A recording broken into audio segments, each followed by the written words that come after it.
Brought to you by the Rugby Outlet Mall, equipping you for freedom and connection through rugby. Find out more at rugbyoutletmall.com.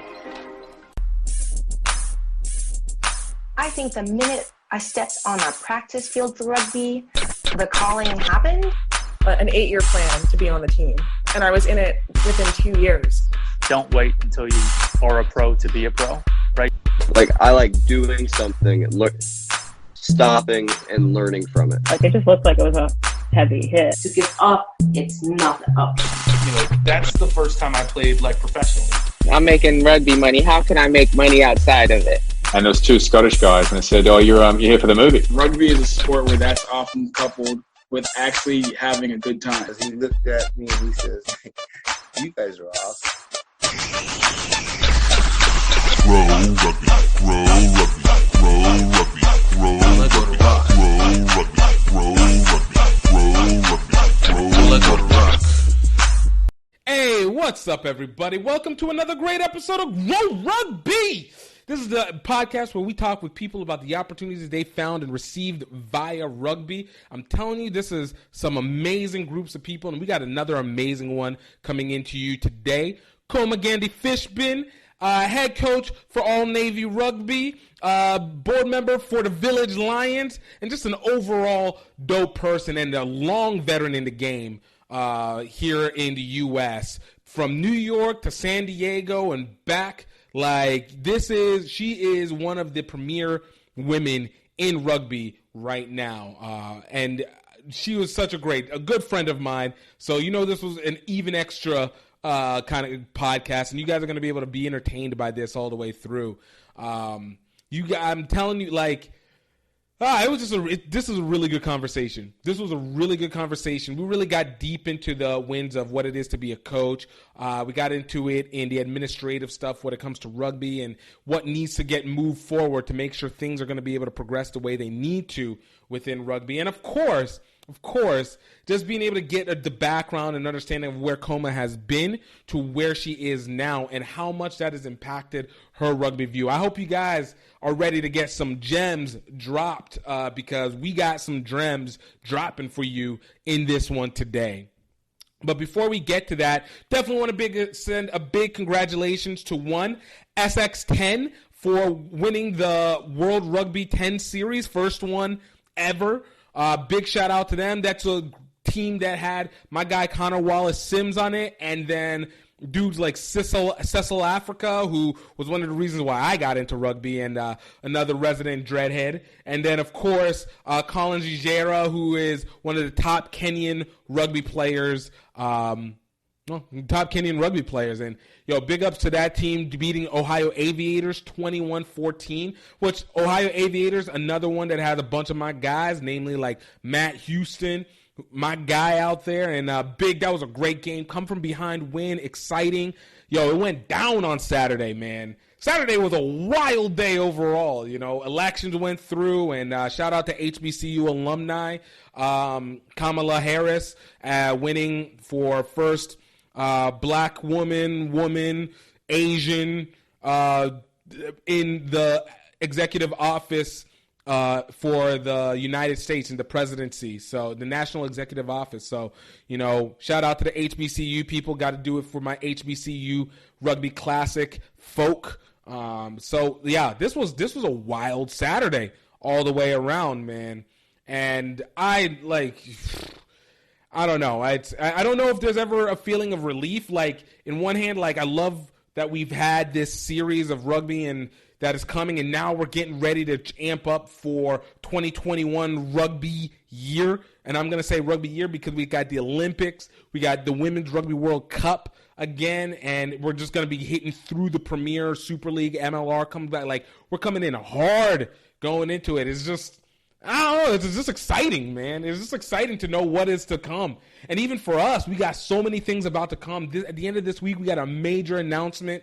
At the middle of this week, we got another major announcement. So keep your eyes out, HBCU Rugby Classic. Keep your eyes out for Rugby Outlet Mall. And speaking of Rugby Outlet Mall, definitely go make your way over. Check out our merch and gear over there. With listening to this podcast right now, listening to it right now, you guys are going to get 20% off of any gear that we have resonating inside the Rugby Outlet Mall. So that's all under GiftTime Rugby Network and under HBC Rugby Classic and everything in between there. And the promo code that you guys can use is GROW Rugby, GREAUX Rugby, and you guys will get 20% off. And I'm telling you, you come rock the gear. Look, this is the year. We're coming up in the year where you come out with your full rugby pride, all right? You come out, celebrate rugby, come in with the beer mugs, all right? You got your Ballers Play Rugby shirts. Come get that.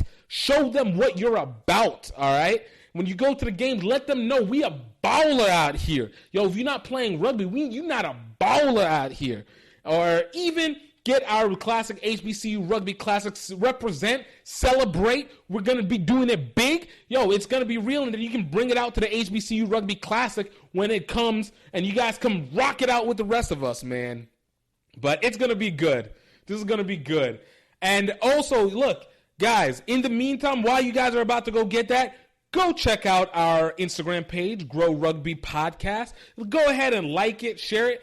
And we're going to be trying to update more about what's going to be happening with this podcast moving forward. We're going to keep you guys abreast on what guests we're going to have coming up. And I'm telling you, we got guests. We got some guests. This VIP-ness is very real. Oh, it is very real. So, and just a continued amount of information and knowledge that we want to be able to press there. And, of course, go ahead over to our YouTube page, youtube.com/GiftTime Rugby Network. We post the videos, the full videos for it, so you guys can get and feel the emotion of the expressions that come along with it, because it's just so much just going down, man. I'm hyped. I don't know why. I'm hyped. It's a new month. We're in the second week of the new month. We're about to go into Thanksgiving season. It's Christmas season, Black Friday. We got rugby coming back. I mean, COVID is kind of going up, but, we're figuring that out. I can't really, take anything away from that. We're figuring that out, and the rest of it is just about the realness. And lastly, speaking of realness, go check out our documentary, Singapore to Tokyo, Any Way We Can. You guys, this is 2019 Rugby World Cup. When you want to talk about what's happening in TENS, you need to go talk about what's going on in Asia and being able to get an assessment, not even an assessment, get to know what rugby really can do for the community. Not just what we play, not just being able to have the kids, but I'm talking about true cultural change that occurs. And we did it. Oh, we did it with this journey from Singapore to Tokyo, Japan, heading to the 2019 Rugby World Cup, learning about all these NGOs, non-governmental organizations that help all these communities through rugby.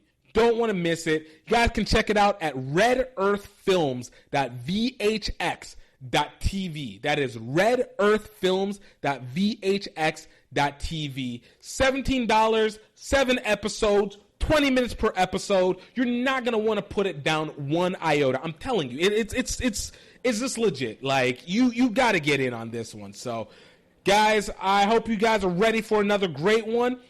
If you guys like this, go ahead right after, head over to Apple Podcasts, give us a rating, throw up the 5 stars, the 4 stars, put a comment, let the people know, because it lets us be able to sell this and be able to get it to the ad so we can get you more stuff, and we can even just go all the way out. Like, I'm good.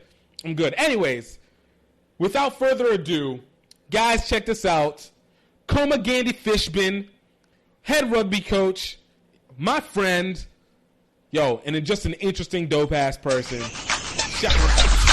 Grow rugby, grow rugby, grow rugby, grow rugby, grow rugby. What's up, everybody? Welcome to another great episode of Grow Rugby. I got another VIP, important P, I guess that's also kind of redundant, guest here.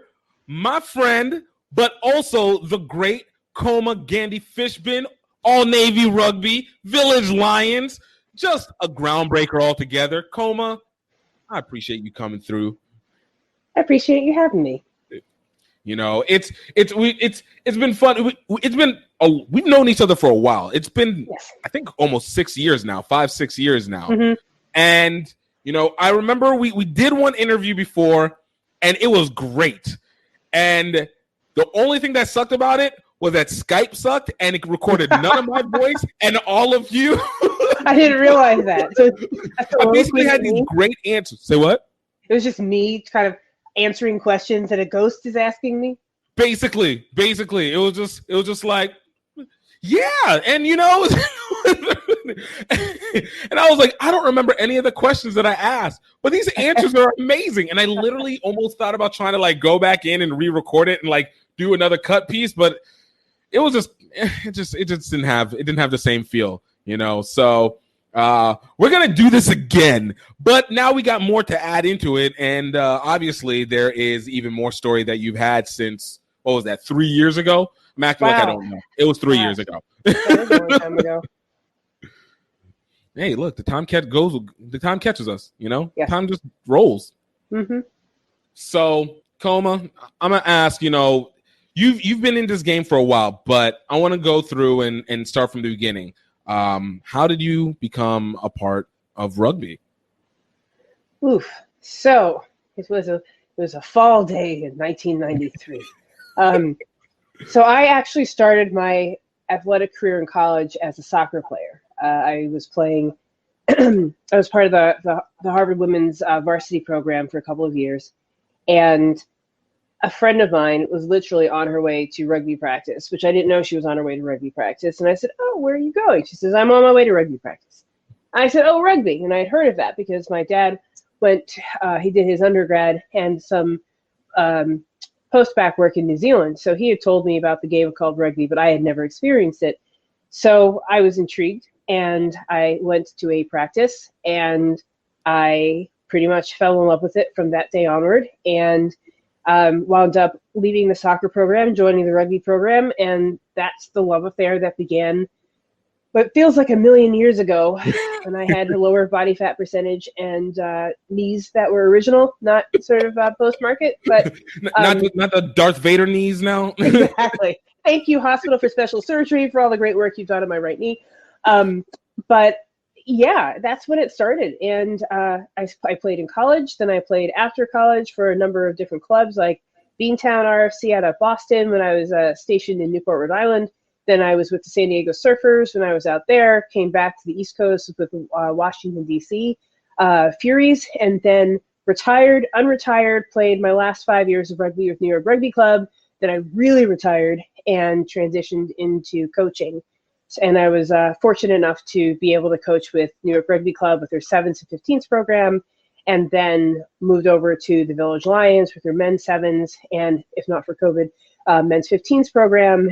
And along the way, I was able to play with some really cool people, like back when we had ITTs, to be able to play on the Southern California side for 7s and 15s. Spent 10 years with Atlantis off and on, doing tours, both here in the States and then overseas. Also was lucky enough to be in the US 7s pool of athletes for a few years back in the early 2000s, I think it was. And really fortunate to be able to transition into a coaching role where I have really learned a new perspective of the game. So it's been an amazing experience, I think, just being part of the rugby community, being able to coach at the all-Navy level, which now has both a men's and a women's team. When I was eligible to play, they did not have a women's team, so it is gratifying to see that Armed Forces Rugby embraces both men and women, officially funded. And I am always I feel like the luckiest person in the world to be able to be a coach in the all-Navy program and be able to give back both to the branch of service and the sports that I love at the same time. So yeah, rugby's been awesome.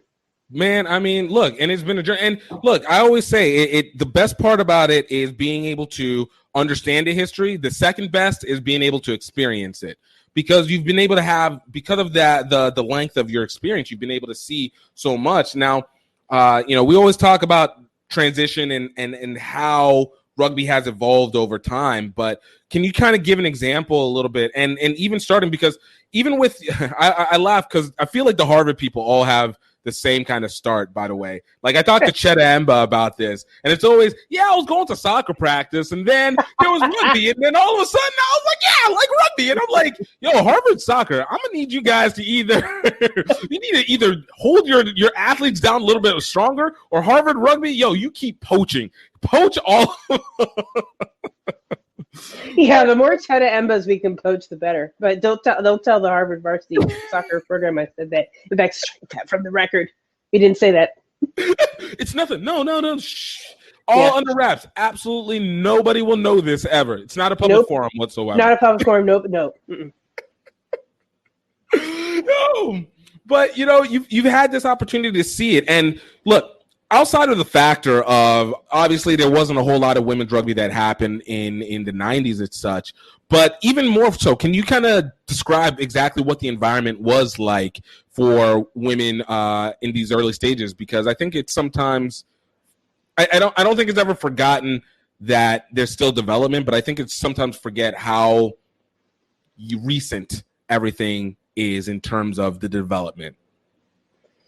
Well, I would say that there was, I know that numerically speaking, it's grown significantly among the women's population, but there were a lot of pioneers that preceded me that paved the way so that we could, at Harvard, at least have a Radcliffe Rugby Football Club as we were known back then.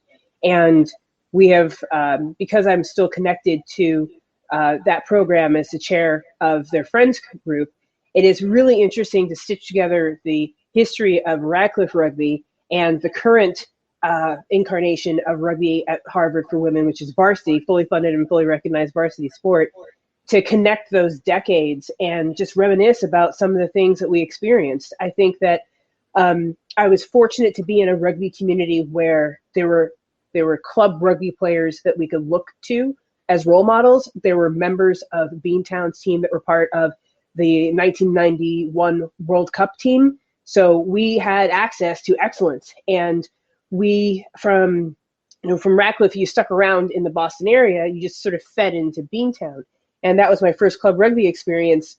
And I think what has evolved about the game is there were groups, I would say there were clubs that were very professional, like Beantown RFC was and still is very well organized. At the time that we joined, that season we were national champions. So I experienced a level of rugby that took rugby very seriously.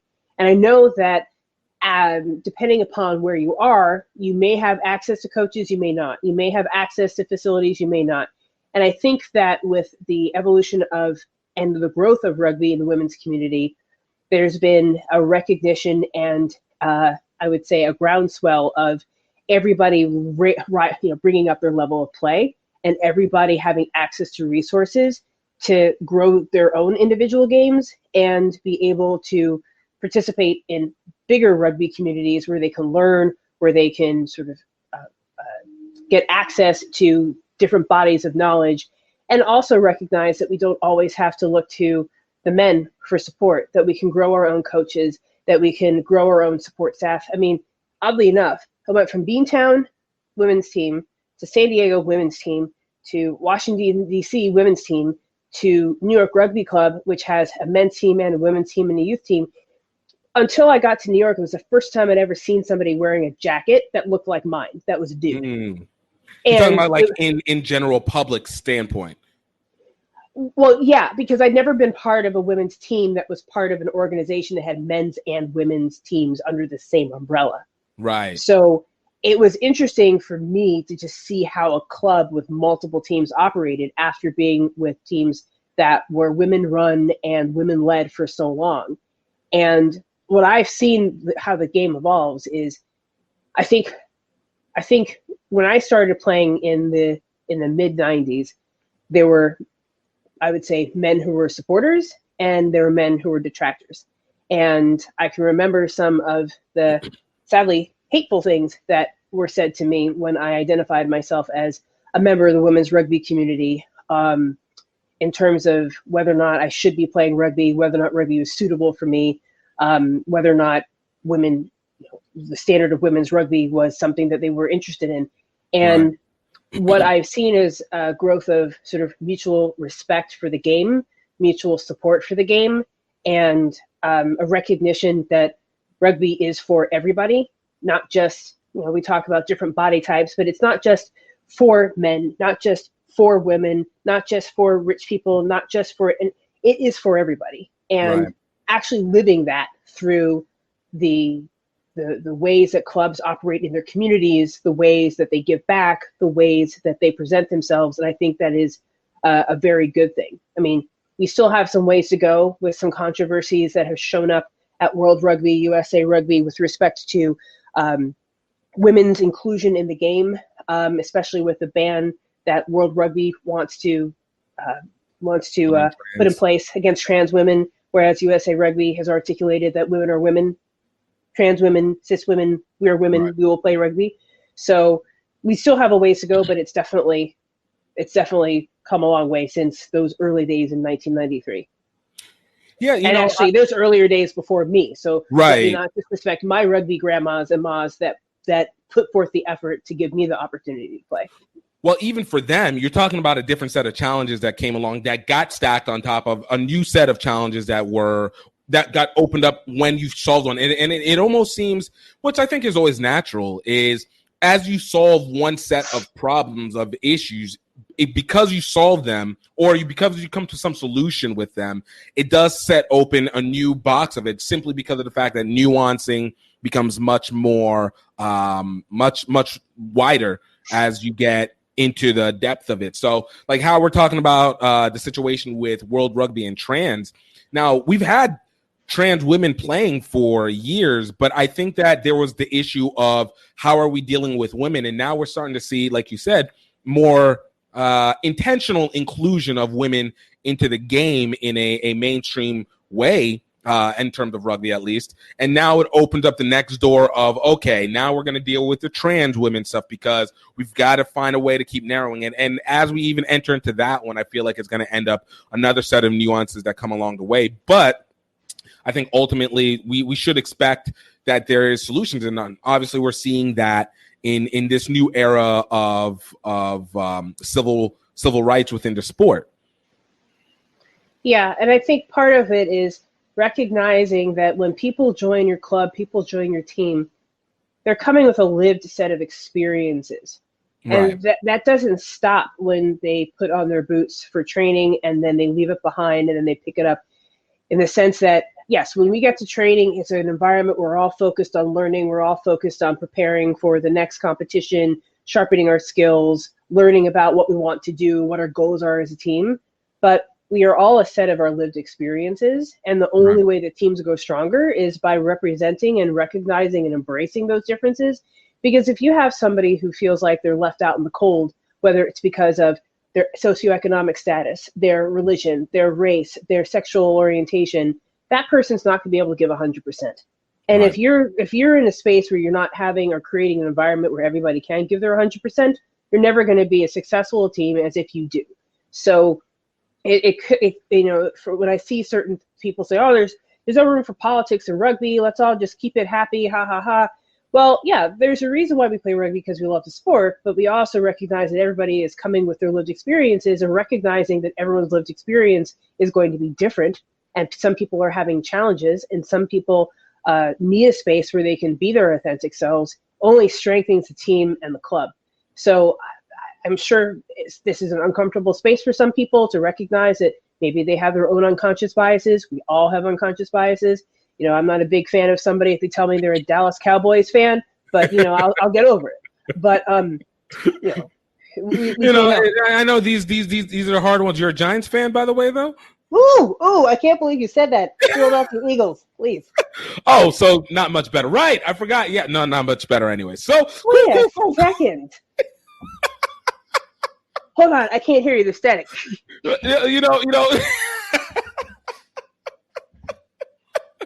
Fly Eagle. Saints fan all day, beating you guys. That's all that matters to me. It's just got all hostile and whatnot. No safety.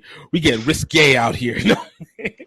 But no, look. But no, I agree with you when it comes to being able to check these things. But like you said, these come in with shared experience. With everybody comes in with their experiences. For you, obviously, you've been in these situations where you are, let's call it, in places where people create more controversy than there is necessary to have. Again, black, women's rugby player, Navy, all this, whatever the grounds it can be. You can find someone who's going to try and be a detractor. For you, where do you find your point where you started to recognize it, not just necessarily as the unconscious bias of the people externally from you, but where you had to start learning to be able to catch your own biases that you had throughout the sport and being able to relate that to how you ended up playing and subsequently coaching in it? Well, I'll tell you that I don't think that confronting my unconscious bias probably showed up more as a coach than as a player, because quite frankly, I was always such a bundle of nerves that I was more anxious about my own performance, and I wish I could go back to talk to myself back then and just tell myself to just relax and kind of get in the flow and do what you need to do. Because one of the things that I think that has helped me, but one of the things that's also a little difficult is, I can sometimes be a perfectionist, and that sort of, I don't know if you want to call it anxiety, wherever it comes from, drives you, but you can never sort of really step back and smell the roses. And I think that I should have stepped back and smelled the roses a lot more and been more in the moment when I was at some of those camps or at some of those competitions, where I could just enjoy the fact that, man, I get to play rugby with all these badass chicks against a bunch of badass chicks in this really cool place, and just enjoy the competition of that moment. But I think that when I became a coach, I had to also look at my unconscious biases in terms of how I was coached, what I was used to.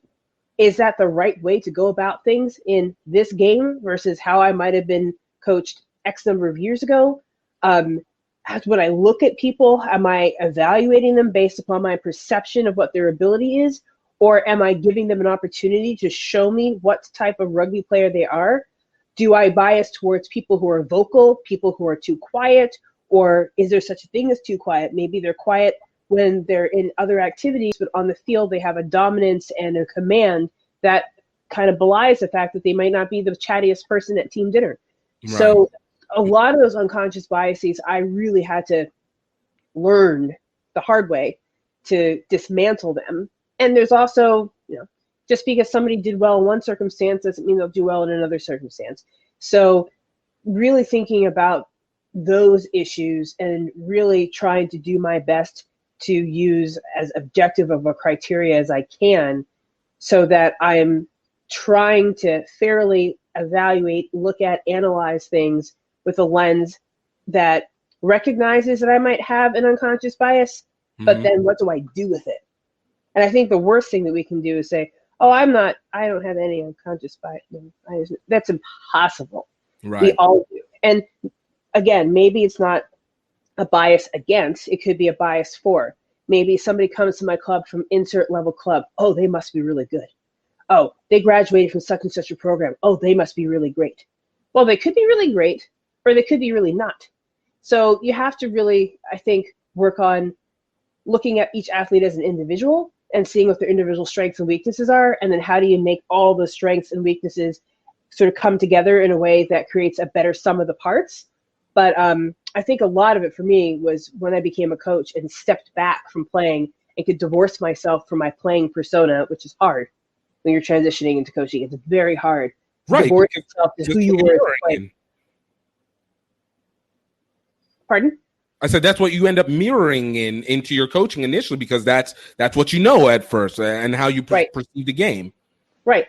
Or if you're in a situation where, let's say you start coaching and you have drills that you might have run. Are those the right drills to run? Why are you running those drills? What's the objective of those drills? How do you go about the practice planning process? What type of, what principal play are you emphasizing, and how do all those things roll up? And I think until I sort of decomposed coaching into those parts and found good mentors and people that I could bounce things off of, because I think when you're a coach and you were a player, you feel a bit exposed in that you might knock something on as a player. Oh, hard luck. You've got, X number more minutes to sort of get things back. But I think that as a coach, one of the most valuable things that was given to me as sort of a way of thinking I was at Chula Vista. I was out there. I was shadowing at the U.S. Women's Sevens camp, and I had an opportunity to sit and chat with Rob Kane, the U.S. 15s coach. And I was talking to him about my approach to the All-Navy camp and kind of what I was trying to do, how many days I had to do it. And I was kind of beating myself up over things that in retrospect I probably could have done better. And he looked at me and says, coaches make mistakes. And I never really sat there and thought about that I didn't give myself space to make mistakes. Or if I did, I probably spent too much time beating myself up over the mistake than learning from it and moving forward. And I think that was characteristic of myself as a player too. So if I would give myself some advice, my 25, 30, 35-year-old self, I would have given myself the latitude to screw up and learn from it rather than being consumed by the fact that I had screwed up.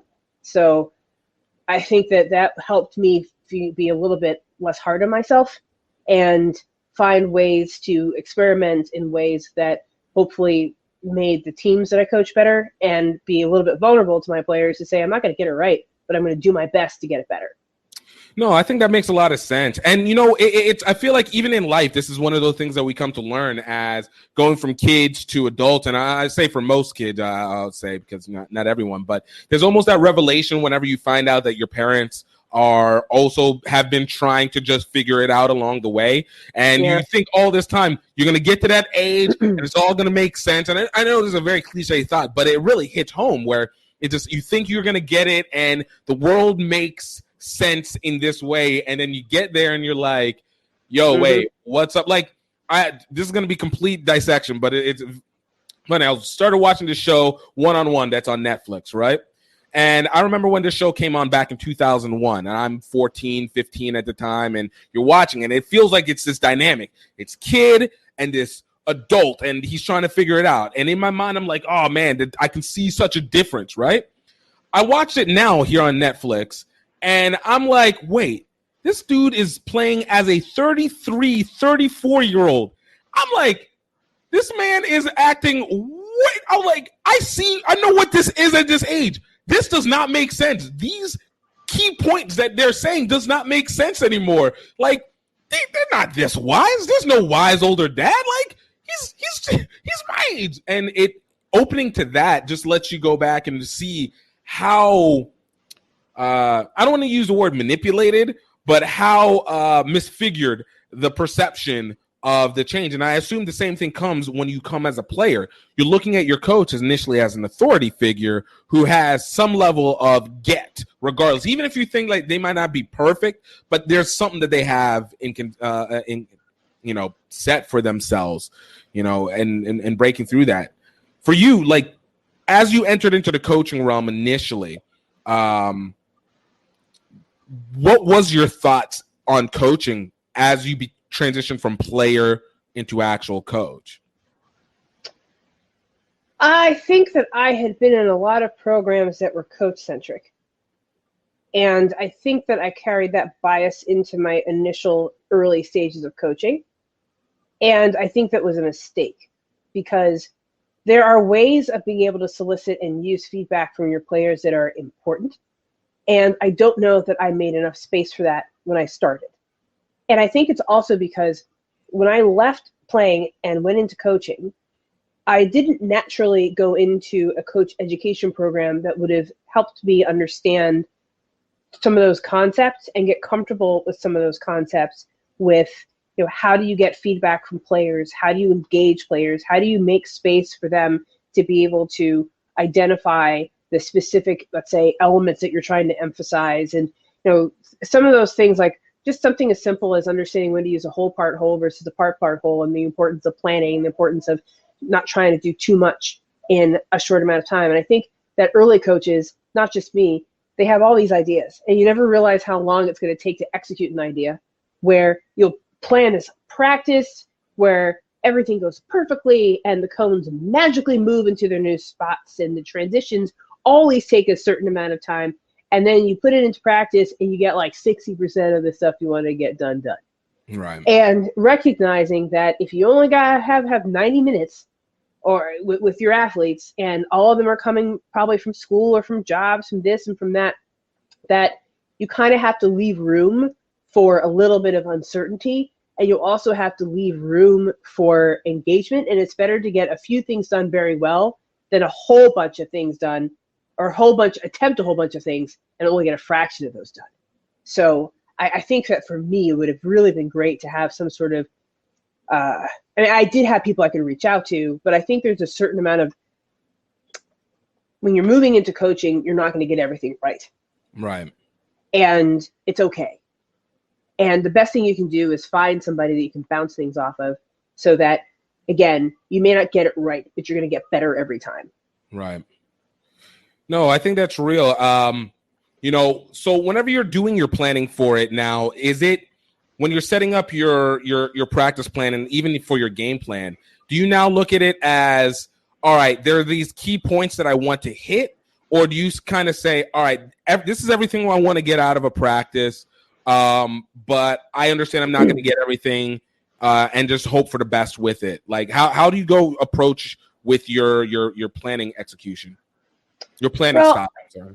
Yeah, I've recognized that there's maybe one principle of play that I want to emphasize, and how do I scaffold a practice plan, both to evidence that's the thing that we're going to be working on, break that thing down into parts, and then put it back together like a whole strategy. But I also leave room for, let's say, modifications, where let's say we're working on something and it's going really well. What are the things that I can complicate to help people accelerate their decision making or recognition about how time and space can change, how rules can change, and how people can react to those? So it's more like variations on a theme, where perhaps there's something that I'd like to get done, but there's different ways I can make variations to it, so that the learning objective is still the learning objective, but we're flexing it in different dimensions, so that people don't get bored, nor do they feel like they sort of, oh yeah, well, I've already mastered that.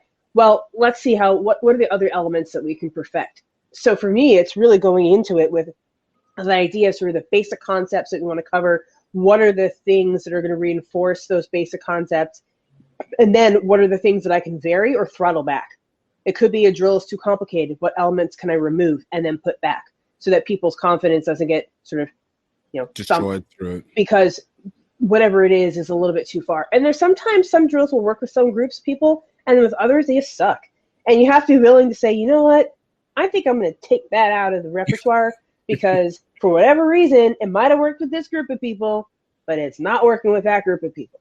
So what are the objectives that I want to achieve that aren't being addressed by this activity, and I can replace it with another activity, so we still get the learning done, but we just use a different vehicle to get there.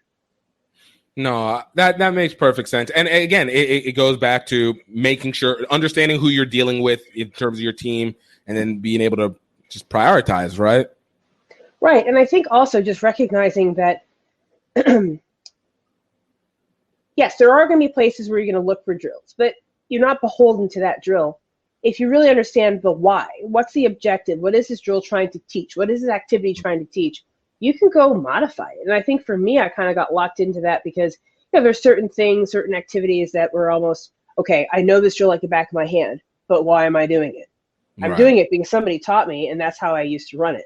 But is that still valid? And is it teaching the outcome that I want for my athletes? And really just being able to be creative with that, and not beholden to a piece of paper that I pulled off of a website or a video that I looked at. It's, all right, I understand what this is getting at, so how do I modify this to be able to change the space, change time, change whatever it is, to be able to make athletes better decision makers? And I think one of the things that I know that I did not benefit from was early in my career, perhaps coaches that didn't teach decision making at, say, the club level, right. Coaches who tested your ability to execute a play.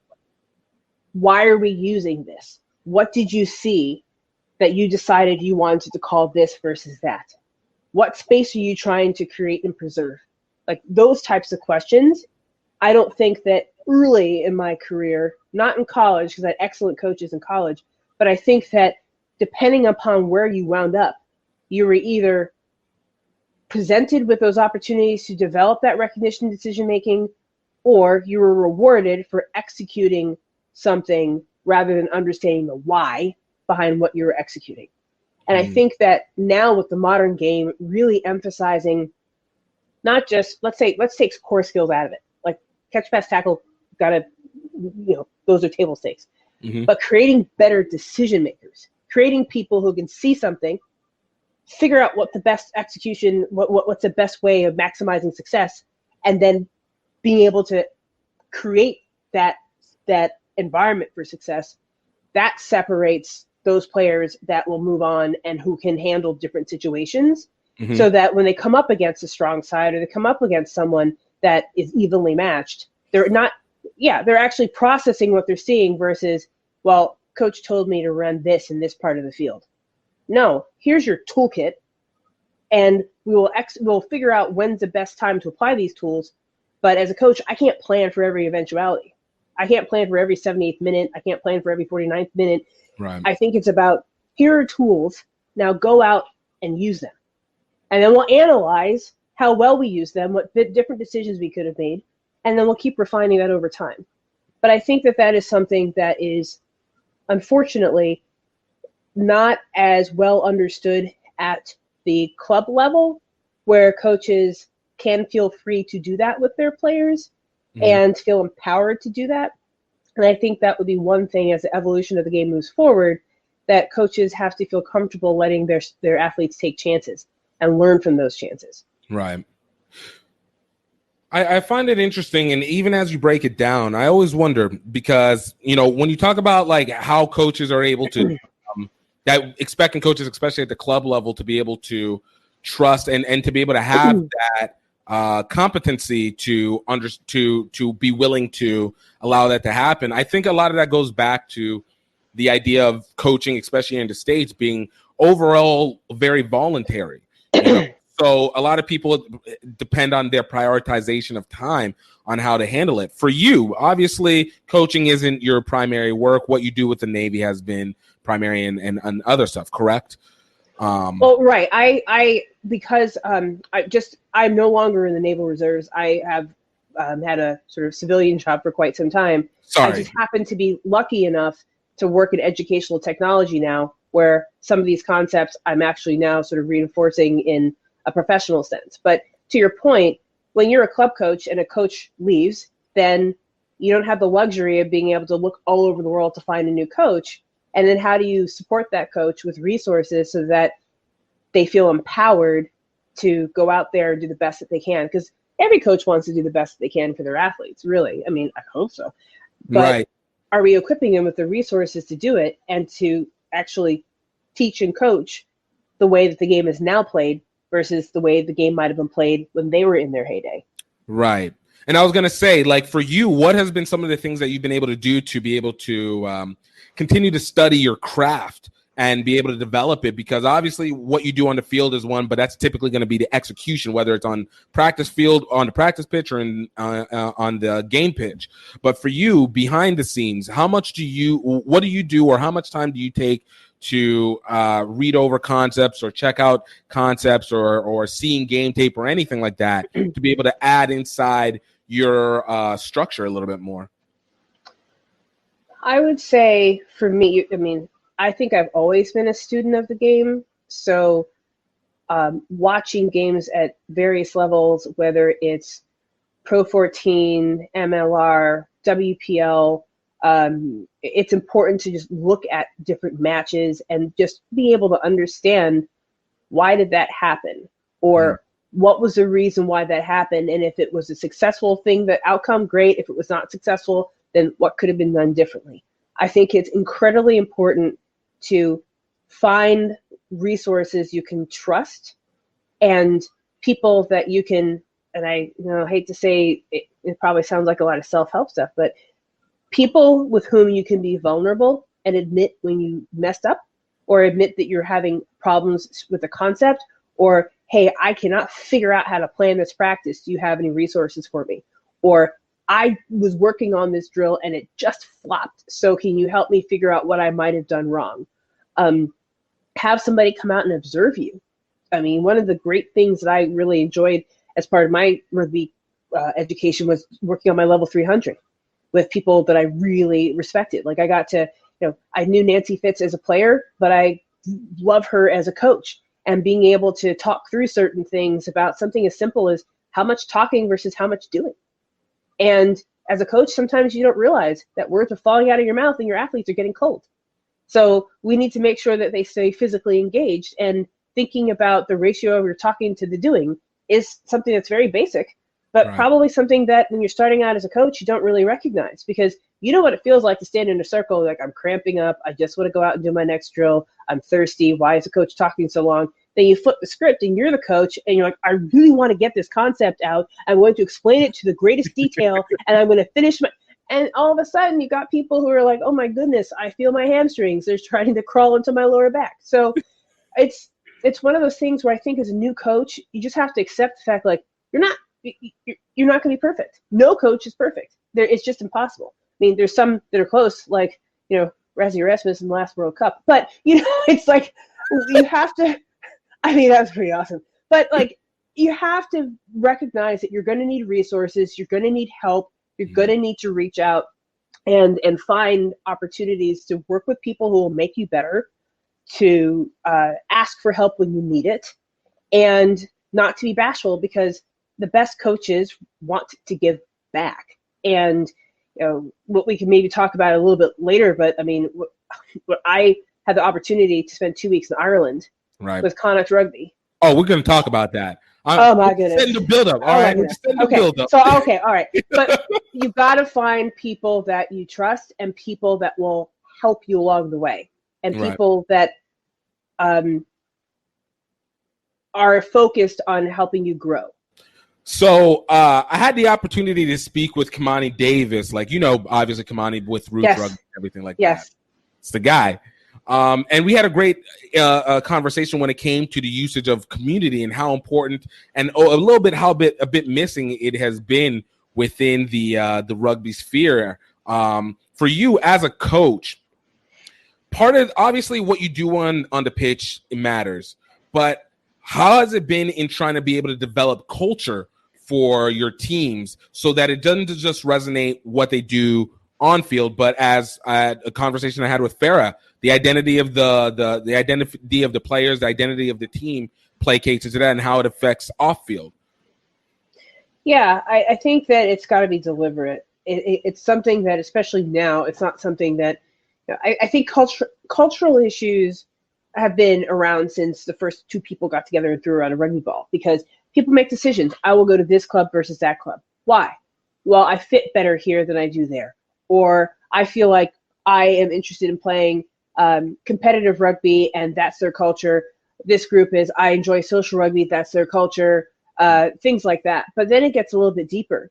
Is this a club where I feel like I'm being treated as an individual, that I'm recognized for my whole self? Is it someplace where I feel comfortable becoming close to other members of the club and talking to them about things that are bothering me, or the reason why I might be distracted at practice, or things like that? And I think now, especially where some of those conversations that might have happened privately over a beer post-match, or in small sub-communities within a larger team, these are things that are at the forefront and happen, I would say, for people who are not members of, if you're not a member of the majority, then you always recognize that you have a slightly different space that you're operating in.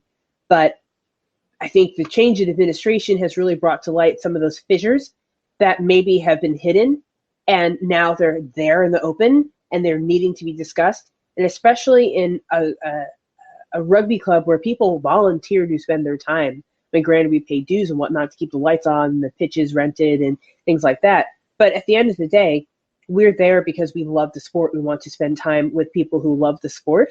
But if the person that loves the sport does not recognize your humanity, or does not recognize the differences that you come to the table with as strengths that need to be incorporated into the fabric of the team as a whole, then that's not going to be a place that will survive over the long term, because people will eventually vote with their feet and find another club that will recognize who they are, instead of perhaps valuing the fact that they're the leading try scorer, or the fact that they're the best prop, or the fact that they're an amazing scrum half. That scrum half is from a community, that prop is part of an ethnic group that leading try scorer is a whole human being.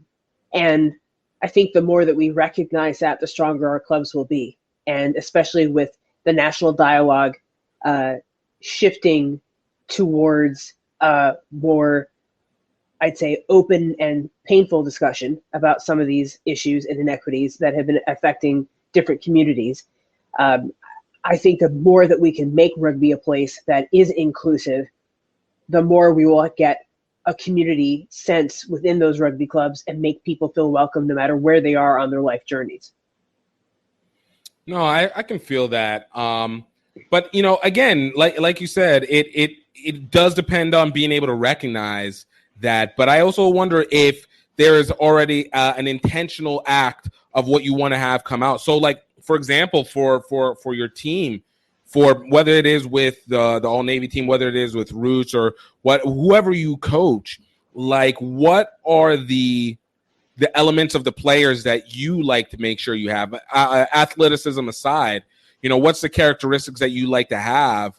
Like, let me use an example for myself. If I were to select a team to be with, for me, I do want a team that is competitively aggressive, but obviously back end fun, very basic in that instance. But then when it goes from there, I do want a team that is capable of understanding, that has different cultural people that are on it, just simply to be able to have a perspective, while also being willing to, have the right loud people. Like, I need loud people. A team that's too quiet or that is, too kind or too proper might be maybe the right word. Like, they scare me to death. I can't work with I can't work with an overly kind team. Like, I need a little bit of asshole inside that, with a touch bit of asshole with the heart of gold kind of thing, and work within that. But obviously that's not the same for everybody, because some people need a different feel with it, a different respectability that goes along with it. So for you, as you put together your teams, like, what is it that you kind of look for in your pieces that help you be able to asphyxiate a culture that doesn't keep a lot of running feet away? Well, I think some of it just depends on how much time I have with them, because with All Navy, right now I only get a couple of weeks a year, and a lot of the stuff that we try to do is outside of that that camp and tournament construct. So I only get a very fixed amount of time. I think that culture is something that happens over time, where I as a coach can't parachute in and dictate it. That is something that the club has to sort of buy into. And there's a culture that I can facilitate by my expectations, right? That Are you coming to training? Are you treating your peers with respect? That means that, if we're on an overnight trip, are you that guy that's on the cell phone talking to your girlfriend at 2:00 in the morning? Or are you going to bed and waking up early because we want to make sure that we're well prepared for the game that we have the next day? Are you the type of person that, let's say you're having problems paying your dues, then is that something that, I see you at the pub drinking away what could be your dues money, or are you coming to practice and giving up $10, $20, or maybe we can get somebody, an old boy or girl, to help you out? Are you the type of person that actually wants to learn and wants to watch video and wants to discuss things? Or are you the type of person that feels like, nah, I'm good. I have these one or two tricks up my sleeve, and that means that I'm, okay. So I think for me, it's a sense of shared responsibility. I think it's a sense of sort of putting in the hard yards, and also recognizing that it's not just about you, it's about how do you uplift your teammates. So the other piece of the culture are things that really have to be enforced by the captain and the team. That, are you putting a culture in place that people are on time, or are they always late?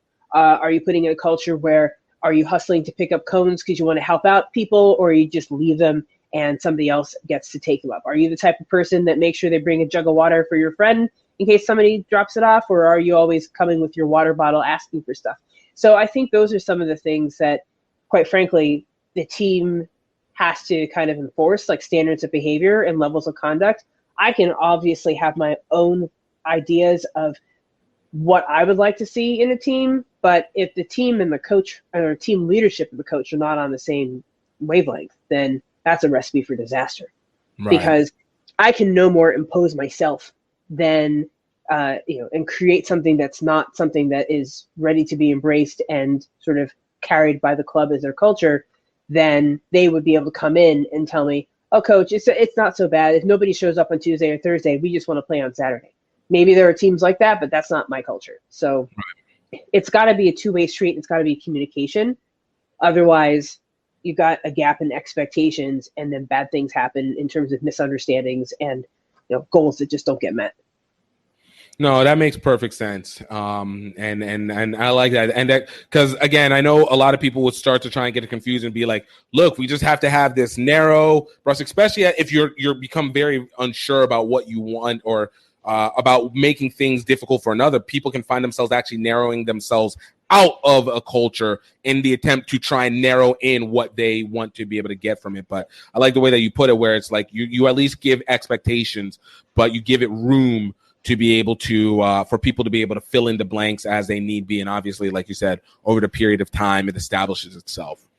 Yeah. And you also have to involve club leaders. You have to involve people in that, because if you walk in and like, this is the way it's going to be, and this is how it's going to happen, and this, and this, then you're kind of not respecting the leadership that was there. You're never going to get the type of feedback to make the team better if you don't have those open lines of communication.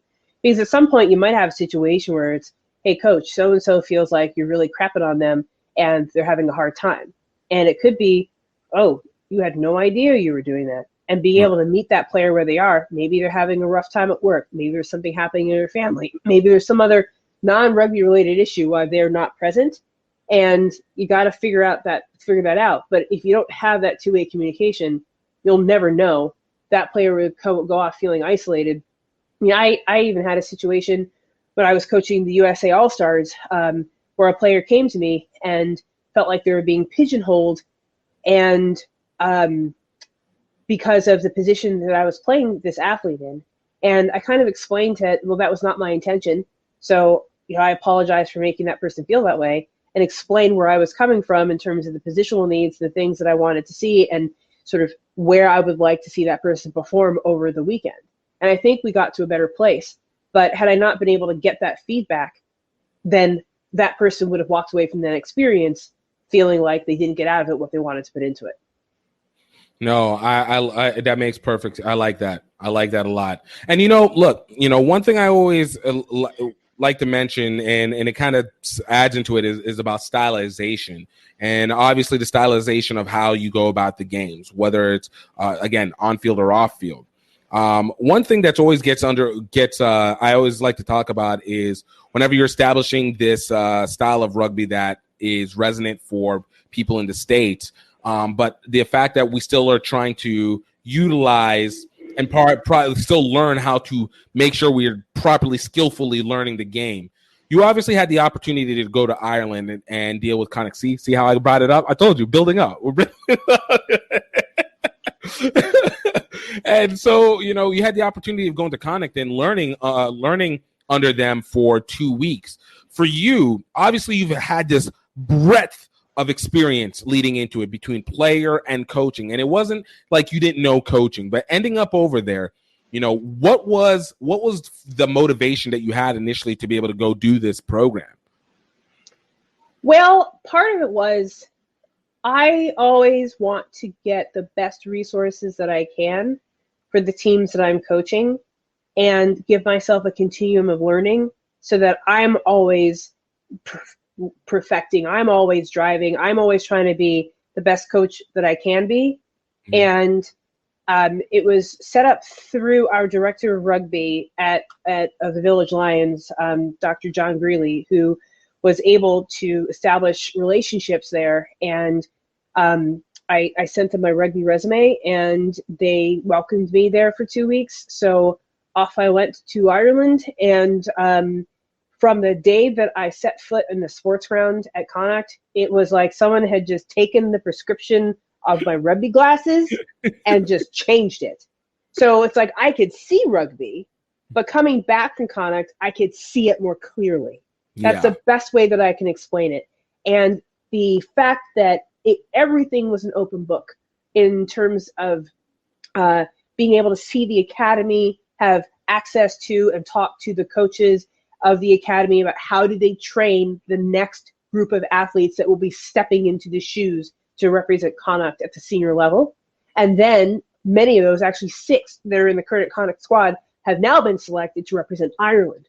So I got to see up close how internationals are being trained at that level that will now slot in as 1 starter and 5 reserves for Ireland. So the continuum that I was able to see went out into the community, see how do they spread the gospel of rugby to the minis, to the little ones, where the only goal is, here's a rugby ball, have fun, and associate rugby with fun. We're not talking about teaching you tactics. We're not going to teach a 7-year-old the difference between a 1-3-3-1 and 2-4-2. We're going to give that ball to that child, and that child's going to love rugby and enjoy it and feel an affinity towards the sport. And how there's a continuum where you could theoretically look at a kid and always give them a pathway that can lead them to Connacht.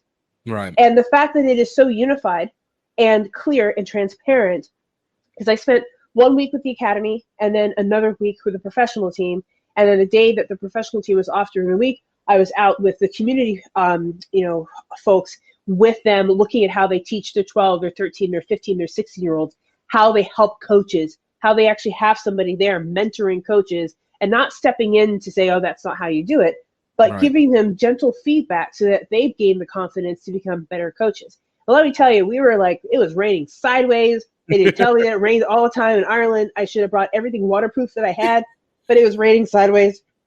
And we're out this there. What happens when you're in New York too long. See, if you'd been in Louisiana, you would know, like, just get ready for these hurricane-like seasons all the time. Just always in the back of your mind. May I tell you, in one day, I saw sunshine, rain, snow, and like gale force winds in one day in Ireland. One day. All 4 seasons. Oh, look, they said we're going to make sure you have the full experience, all right? You get it all year round in 2 weeks. Yes, over the course of several hours.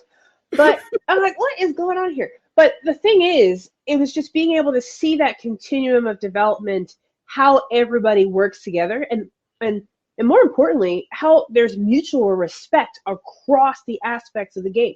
So you have the professional staff, you have the academy staff, you have the club and community staff, you have all the other support staff that various aspects of the game. You have the women's team, women's Connacht team. Unfortunately, I wasn't able to see them play, but I mean, badasses. And I was able to see sort of the development program that they have for people and clubs in the region where they send their best women so that they are being trained and coached by Connacht staff and what they're working on with them. But it was a fun, the atmosphere of mutual respect and recognition was amazing to see. And just, I felt so welcome into their team, into their group. I mean, I'm in the coach's box watching Cardiff versus Connacht. Like, how much better can it get? And, and now I feel like the man behind the curtain because I can see all the interactions. I can hear what they're working on, the use of technology, how they communicate things to the team in a short amount of time during halftime so that they identify the specific objectives, show them cutting tape live. Like, performance analysis. I spent a lot of time with the performance analyst who basically helped me clean up my horrible sports code habits. So, but it was amazing. It was just amazing to be able to sit and talk about things and see things and just experience it, just walking around lineouts and how the devil is in the details. Like, one of the things that I think is really missed here is the amount of detail that separates the excellent academy player from the senior player. It is relentless dedication to getting the little things right over and over and over again. Something as elemental as watching a scrum that's being shot from the left, the side, the top, merging all those angles and looking at everything from hips, shoulders, body position, leg placement, arm placement, binds, all of that stuff, but being relentless about that detail, relentless about repetition. That's why it looks so easy at the international level, because of all of that work that they put in along the way to get those little things right. And it's that getting those little things right and the emphasis on those details that makes the difference. And it was really probably the best 2 weeks of rugby that I've spent in my life, being immersed in that type of environment where not only was I welcomed and sort of given the opportunity to ask as many questions, see as many things, talking about strength and conditioning, talking about nutrition, talking about game preparation, set piece management, backline activities, and just all those things. I mean, bashful me wound up being able to do some simple indoor ball drills with members of the Connacht senior squad. So here I am, these large people, and me, and I'm learning by doing, and I'm being incorporated into it. So, Right. I will always be just forever indebted to the Connacht organization for the time that I spent with them. I will be a Connacht fan for life. I will find a small drafty castle in the west of Ireland when I'm old and gray, get some goats out there, and yeah, it's going to happen. But it was just an amazing experience to see rugby at that level and be able to talk to people with the depth and breadth of experience that they had. So yeah, I'm a Connacht fan for life. No, I think that's really awesome, and to be able to get that experience, obviously, was not just game changing, but slightly life changing. Apparently, to be like, "Yo, we going castle hunting now." All right, but to say the least, what taking in all that information, and you're able to see all that stuff, and like you said, you're able to see the game better now. What were things that you felt like you can implement? Because I feel like implement into your coaching immediately, because I feel like a lot of those things are, as we said with culture, things that acquire over time and being able to press them. But for you, as you immediately are able to say, okay, I've taken this information, how do I transition this back out into my real life stuff, into my actual coaching time? What are some of the things that you felt that you've been able to implement immediately into your philosophy, or even and subsequently even adjust your philosophy? Well, that's a smile like, ooh, I got some info. Well, the problem is the world ended as soon as I came home. So here I am with this brain full of knowledge and all these I'm going to go talk to the youth people about this, and I'm going to talk to these people about that. And then COVID's just like, no, actually, you're not going to do any of those things. You're going to sit in your house with a mask on. So I have unfortunately been stuck because I got home, I think, just after Valentine's Day. So good to have a very understanding husband. So oh my God, Valentine's Day, I'm in Ireland. But shortly after that was when everything started happening. And then all of a sudden it was, okay, you're not going to work anymore. Oh, okay, we're not. We're going to hunker down in here because the apex is about to hit. So the things that I hope to implement, right, have to do with just focusing on the fundamentals and not being compromising about those. And this is something that I'm not.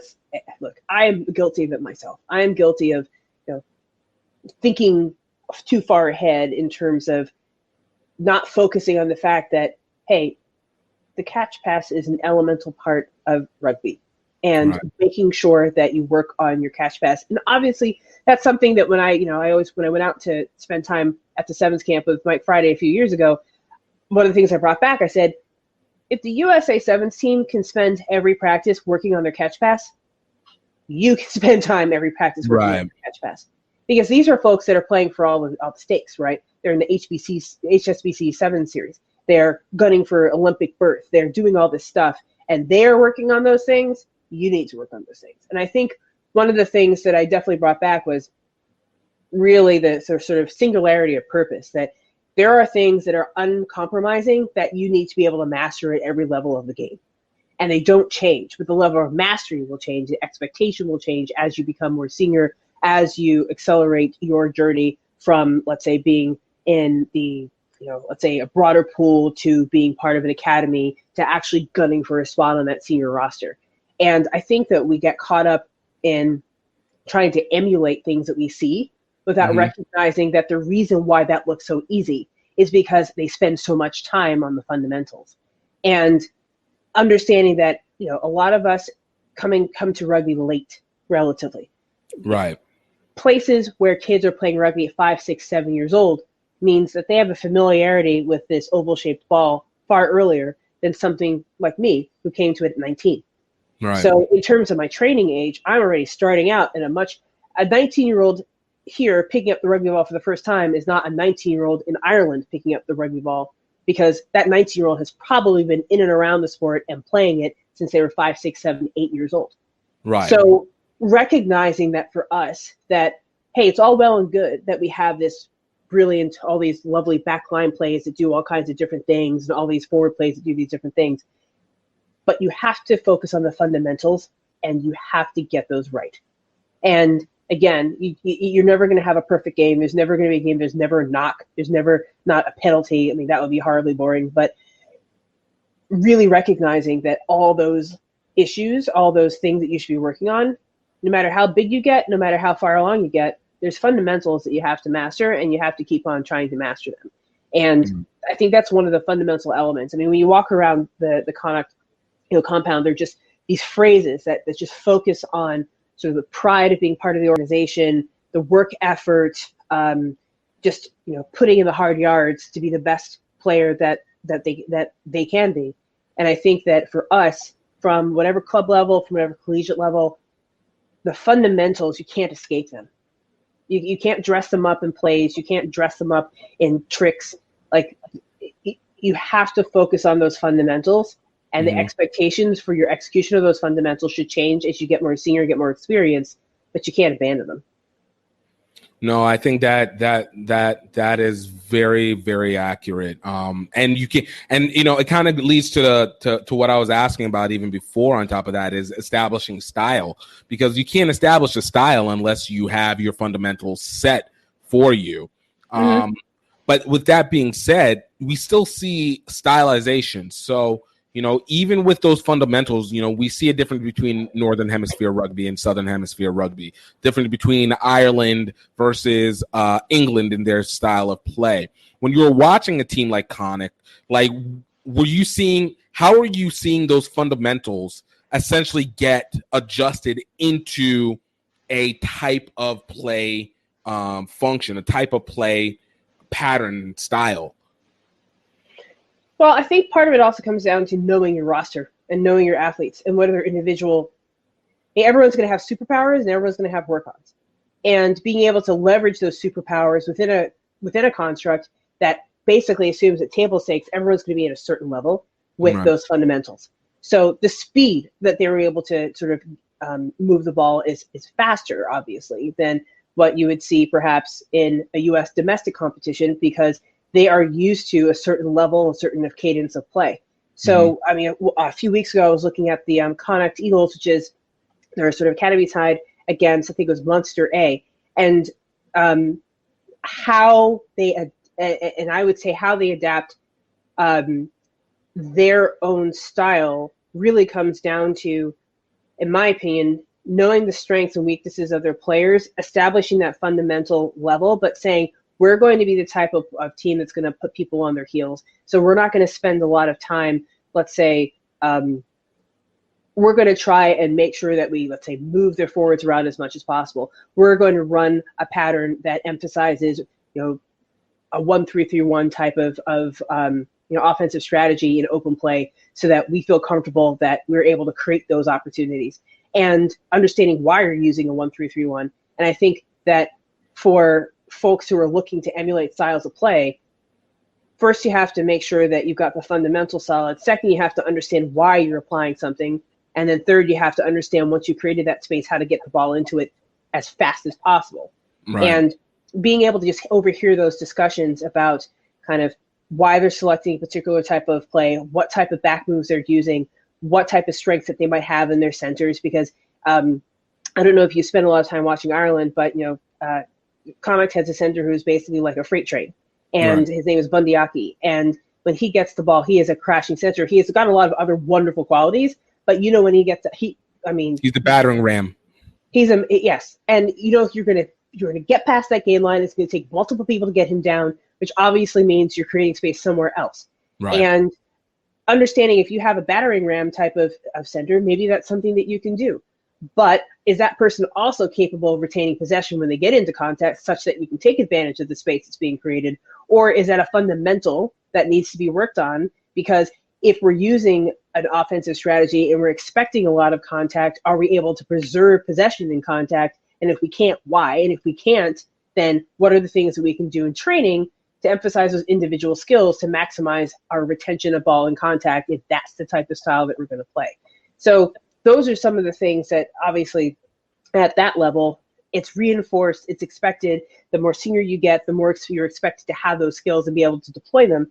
But once you're able to deploy them, then it gives you a lot of choices as to how you use the individual strengths of your athletes to create those opportunities. And again, I think that we sometimes get a little lost in the fact that you can watch a Crusaders match and say, oh my God, that's beautiful. Or you can watch another team execute a 2-4-2. But if you don't understand the why behind it and you don't have the fundamental elements to be able to do that, then you're not going to be able to play multi-phase ball because you haven't worked on the element of preserving that ball in contact and be able to produce it under pressure. So those are just some of the things that kind of pop into my head. In 2 weeks, I'm not going to actually see like the construction of this is why we're using this type of offensive strategy. This is why we're using this type of pattern.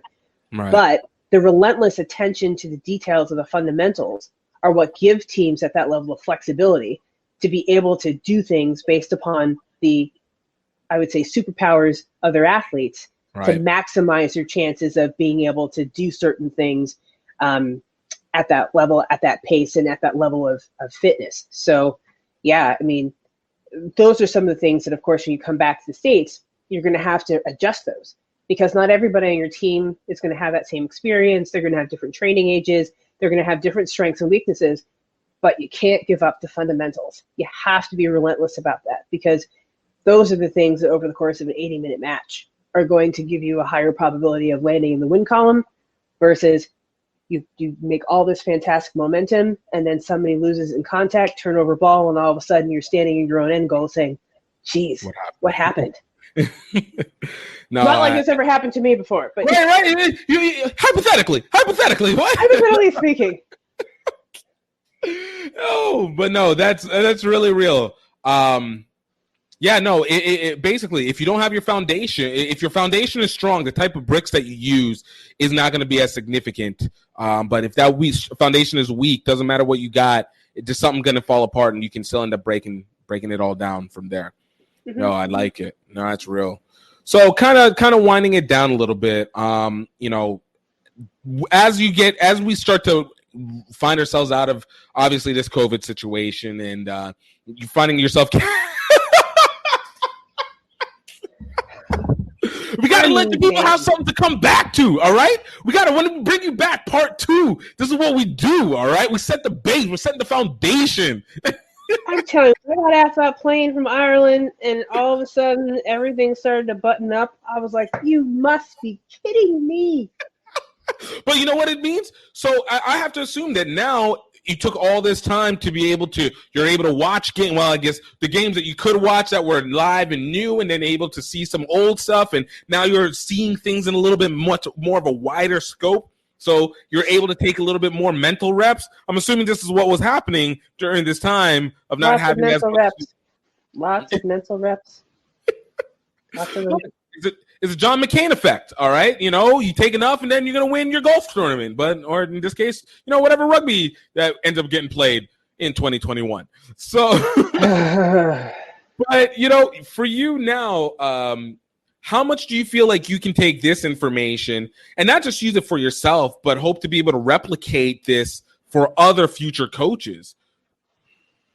Yeah, that is a lot. A lot of what I am sort of hoping to have the brain space to do is I came back with a treasure trove of stuff. And of course, when you're in an environment where you love what you're working on and you love what you do, and you're able to basically just immerse yourself in an environment where you get all your questions answered, then it's a situation where how do you distill all that information in a way that makes sense and in a way that sort of can get out to people who would need it. So that's kind of my delayed project is how am I able to package this in a way that allows me to share the knowledge that I have gained and the fact that I have a group of amazing people that I can lean on to be able to improve how we go about coaching. I haven't kind of cracked that code yet, but I'm hoping to, with the various activities being involved, like now with the U18 girls program, doing a lot of video work and analysis with that crew, which is an awesome crew to work with, trying to impart that into the Village Lions by saying, okay, here's something to take a look at. What would you be doing? What would you be thinking about?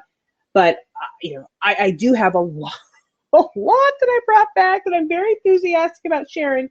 And I think for me, it's just plugging into the right communities and the right groups of people where I can share that knowledge. Mm-hmm. And I'm really looking forward to being able to do that. No, I think that's so I haven't figured it out yet, but I do have a gigantic SD drive.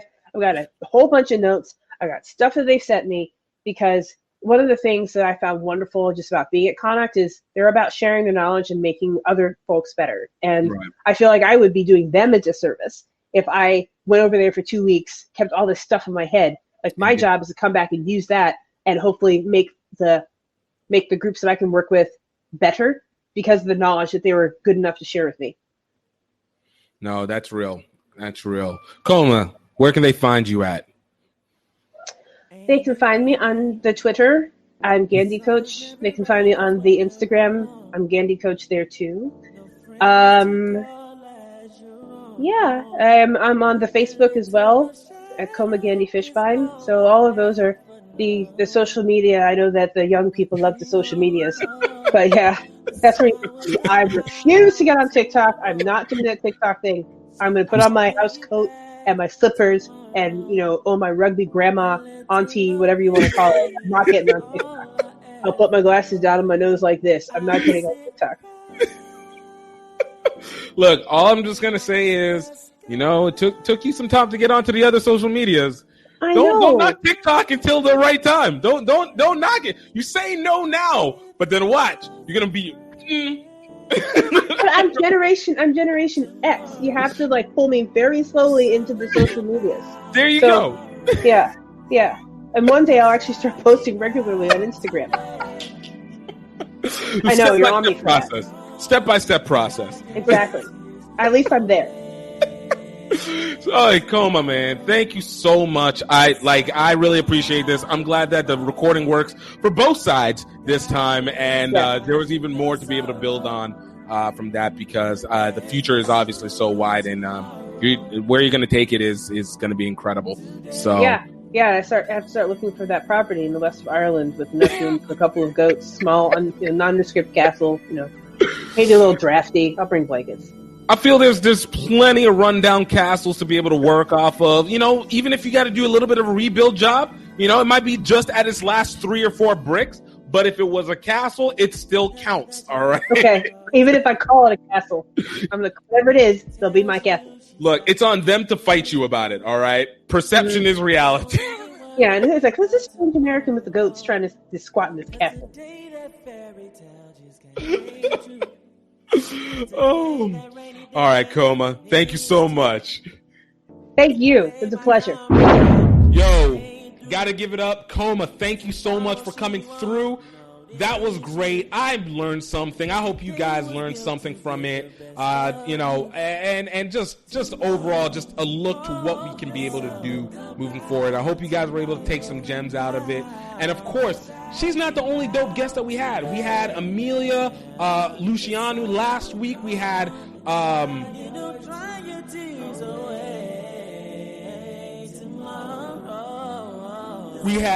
Gordon Hanlon the week before. We've had so many great guests. Georgie Coda from Rugby and Beauty. Kamani Davis with Roots and Made. We've gotten great people. Freddie Henry Ajuda of Nigeria Rugby, as well as Life University. Pat Evans with the publication Front Office Sports. Kelly Smith with the American Rugby Pro Training Center. Adam Gray Hayward of the movie Play Now. Rashad Lipford, the founder of North Carolina A&T Rugby. We've got great people like Matt Provost of Prairie View A&M. We got Shedda Emba, USA Rugby. We got Phil Thiel, USA Rugby. We got Blaine Scully, USA Rugby. Yo, we getting real up here. We got amazing guests. Go check out some of those other episodes if you liked what you saw here. And guys, I appreciate you all for being here. Like I said, love it. Continue to listen on. You guys keep me amped up. And please remember, I hope you stay healthy. I hope you stay happy. And I hope you know that you are highly favored. I will talk to you next week, and you guys have a great one. Cheers.